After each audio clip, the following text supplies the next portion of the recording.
Okay, so the strategic highlights, I suppose Greenvale, it's got quite a broad portfolio of assets, multi-commodity exposure. For me, that's, as an exploration company, it's something that's really important. What I am going to do, though, is really focus heavily today on our uranium exploration.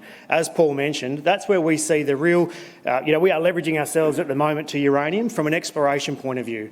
So that's where a lot of our activity is going. That's where a lot of our news flow and results to market is going to be focused on over the next 6 to 9 months is on our uranium assets.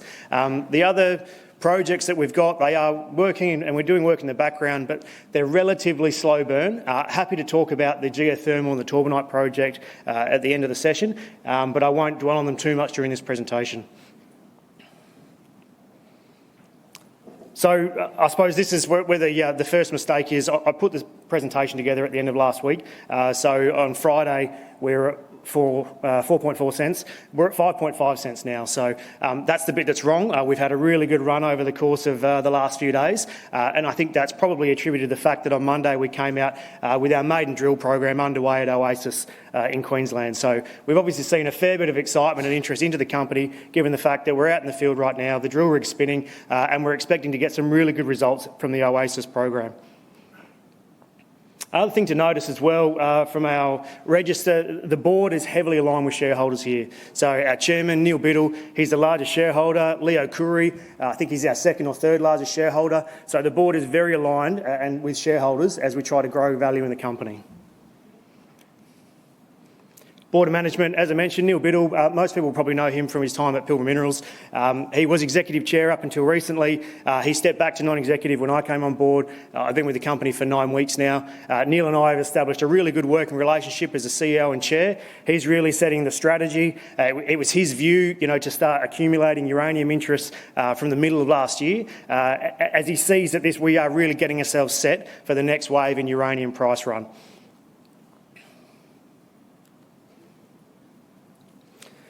So the global nuclear energy market dynamics, and I will refer to some notes here because there's a couple of points that aren't on the slide that I do want to get across. And I suppose the big part of it is probably a bit of misconception, particularly within Australia, around uranium mining and nuclear energy. They are obviously linked, but the businesses are not linked. It's typically not a vertically integrated business from a uranium mine. So, for us, it's a global market. Uranium is a key source of energy for major energy suppliers around the world. Obviously not so much in Australia. The US is the largest consumer of uranium globally, and the US is a net importer of uranium. From a policy position, again, I think recent federal elections and state elections, there's been quite a lot of positioning around nuclear energy and nuclear power. There is a disconnect, and there needs to be a disconnect between nuclear energy as a source of future energy versus a need for uranium mining. What do I mean? And from an Australian context, the point here is obviously Australia has no nuclear power generation capability. However, Australia is the 4th largest producer of uranium globally. We've got 3 operating uranium mines at the moment, and we've been mining uranium and exporting it since the 50s. So again, it's not linked to Australia's nuclear energy need. We're supplying a global need as a global market.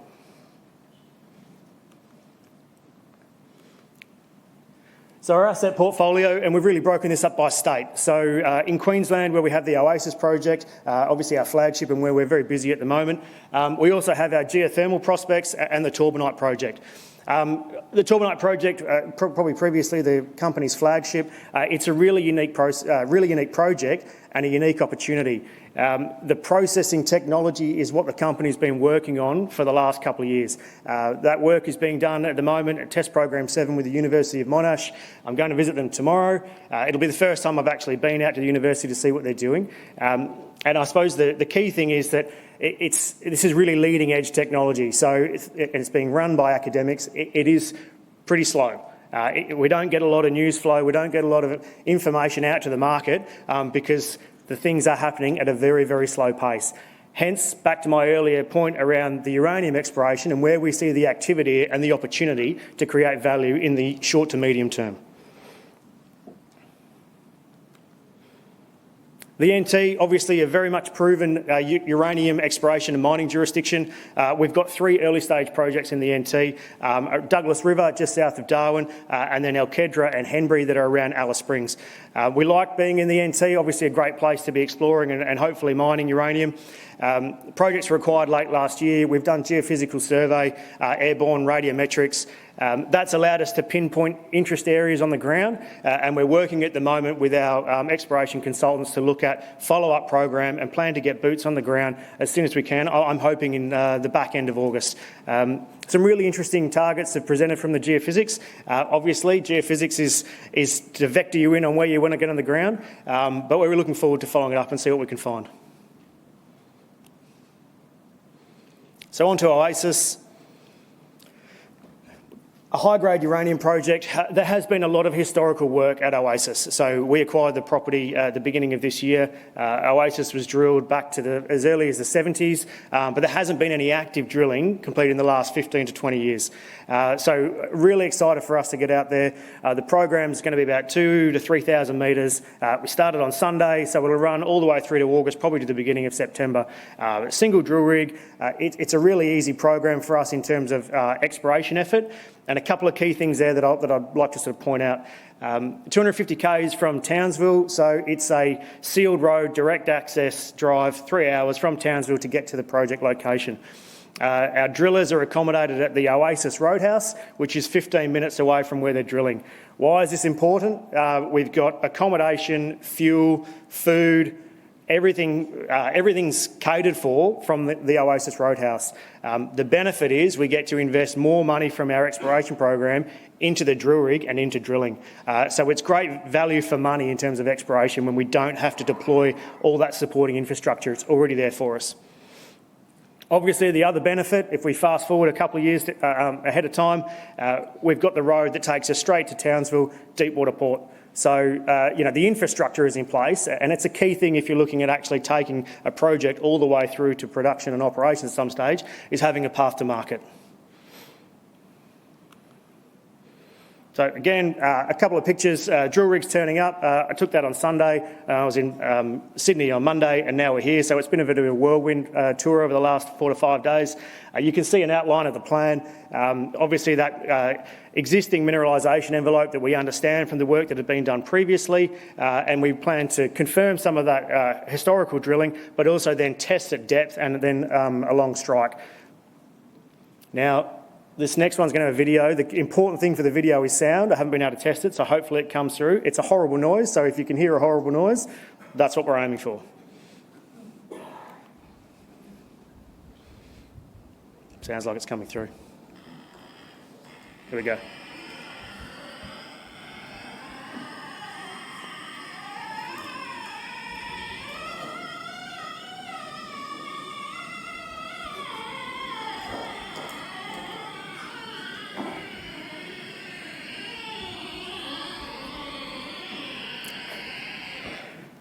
So scintillometer, it's detecting radiation. The thing that is of interest here is that was a trench that was trenched out, and I think in the 80s or 90s. So a lot of work has happened, and when I say this is what gives us the confidence that we are dealing with a potentially high-grade uranium asset because of all that work that's been done before, and it's open for us to get on the ground.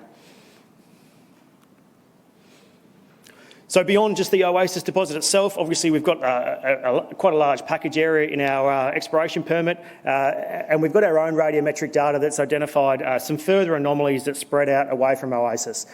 So we've done some initial reconnaissance mapping and sampling. We're waiting for those results at the moment. I suppose the thesis here is whatever we've got at Oasis and that deposit, it will be what it is, and we'll drill it out and see what's there. But there are other targets to follow and chase up, and that's where we look to see if we can actually achieve some real scale. And this is what gives us confidence of potential scale at Oasis itself. All of these other targets, though, all these other areas have never been drill tested. So it's very underexplored outside of the Oasis deposit itself. Again, a great opportunity for us. So our NT prospects, again, Douglas River, really interesting jurisdiction. We're about 9 kilometres away from the Thunderball uranium deposit, quite a prolific area for uranium exploration and uranium resources. Again, we've got some great work and great targets that have been generated from the geophysics.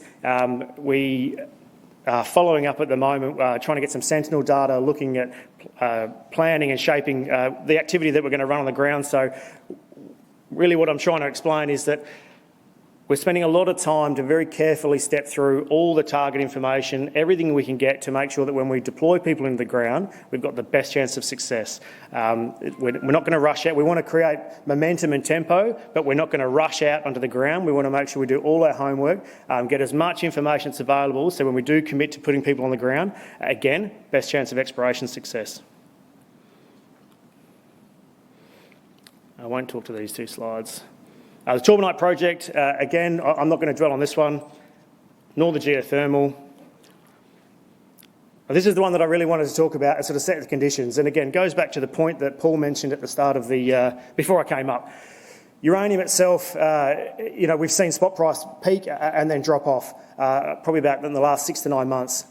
More recently, though, we are seeing, I suppose, post the consolidation, a general increase and trend in the spot price of uranium moving upwards and upwards. A lot of analysts are predicting that by the end of the year, the spot price will be at about $100 a pound. I suppose the reality is that most equity prices mirror the spot price of the commodity that they're leveraged to. So the point I'm trying to get across is we've had this consolidation phase in terms of uranium price. We are now seeing a steady increase, an expected run from where we're at the moment, $75, $80 a pound, up to about $100 a pound by the end of the year. There hasn't been a large supply response to any of the price dynamics that have happened over the last 12 to 18 months. So we are seeing and we are predicting a strong drive in uranium price, and uranium equities will therefore leverage to the uranium spot price, also rally in similar response to the spot price. So just a great opportunity to get set and ride the next wave of growth. In terms of getting set, we're not just going to rest on our laurels and say we're a uranium explorer, that's it. We've done a lot of work in the last few months and we've got an awful lot more planned over the next 6 to 9 months. So it's not just riding the wave of commodities upcycle, but actually being very active and creating value through investing in exploration across all of our projects to really get some news flow out there, get some great results and ride this wave of growth.